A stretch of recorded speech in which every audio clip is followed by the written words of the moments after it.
provide you with another form of admin. It might provide you with a sense of identity in terms of that brand standard. I'll talk about how league use that already. It may give you some visible recognition to parents and spectators. If we meet the challenge, should do a little jig to that. If we meet the challenge of licensed coaches club doing what it says on the tin, parents recognising what it stands for, instantly it makes quality, I think, of the environment that you as leagues are setting.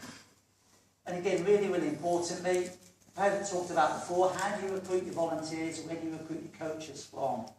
Again, my team here at St George's Park should be working with every league in the country and teams want to recruit new coaches. Whether it's us or the county FAs, we should be helping you say, this is where the qualified coaches are in your county. We can do a search for your league. We can do a search within a 50-mile radius and say, this is where all your level 1, your level 2 coaches are within your area. We can work with you around how we promote coaching opportunities within the leagues and the clubs in your leagues that actually need to attract a new coach for the new season. So please use us as part of that recruitment process. A league that actually came to us at the start of this season, I don't know if they're here today, but the Junior Premier League, again, have joined with us for this year. They were very forward-thinking, and they said, actually, we want to raise our standards this year. We've been chartered standards for the last few years. We want now every one of our coaches to be a licensed Coaches Club member. And again, this wasn't the FA saying, you do this. This was them saying, we understand what it means, what it stands for. Can you help us to raise the standard? We want to work with you to try and put it in place. Through an awful lot of dialogue, they've managed to now incorporate it as part of their league rules. Again, they've raised that standard themselves. So it's incorporated in the rules and regs, and through their own database and on the website, they can see at any one point who the coaches are and recognise that they're licensed. So again, now every coach within their league will proudly display their own photo ID card.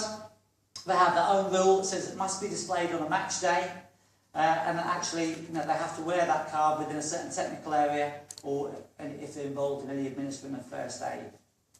And actually, that's also monitored through the match day assessor form, which looks a bit like that. You probably can't see it from there, but there is a box there saying, is the coach on the sideline wearing that ID card? Is it in date and up to date? Initially, the league communicated directly with all the coaches as part of their affiliation process, liaised with Lisa Hollis in my team at Licensed Coaches Club, and we've done all that work direct to make the members for the season. So again, I think a great example of a proactive league using what the FA have under one brand to say, how can it add value to what we do? With minimal admin to them, we work with them really closely to just improve the status and recognition of the coaches working in those leagues. Now, if I had a dream, I'd love every club, every league in this room to actually aspire towards that kind of process. Because if we know we've got every active coach working within your leagues licensed, again, we've started to raise the bar. They're no longer qualified, they're now in date and up to date. So where are we heading as the FA? Can you come along with us? Without doubt, by 2017, we think we should have at least 50,000 active coaches within that coaching club umbrella.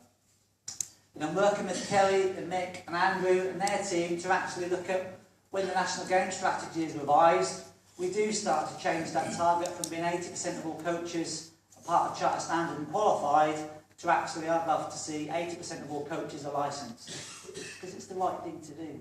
It's about getting them up to date if they're out of date. On the back of that, we'll make sure as the FA there's a national and local CPD programme that's affordable, accessible and appropriate. We can't lose that face-to-face opportunity to influence coaches. And you'll have noticed the snowballing effect of additional staff the FA put in place in terms of coaches, through skills coaches or regional coaches, to really support that network locally. So we really are working hard at face-to-face, county-based opportunities as well as online solutions.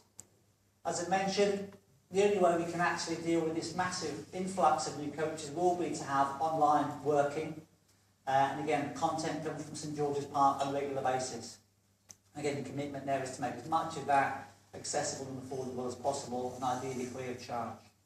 But without doubt, over the next few years, every coaching activity that you see delivered by the FA or through county FAs will come under the Licensed Coaches Club umbrella. So for me, to have that network of leagues, being part of that licensed coach club umbrella gives us that direct communication channel to every active coach. And I hope that the admin backup through the whole game system and the licensed coach club setup will also again talk your language in terms of increasing and improving league admin and efficiency. Not my bag, but certainly with Danny in the room and Lisa, and I've seen that works with the Junior Premier League, without doubt we can start to help around some of those admin processes.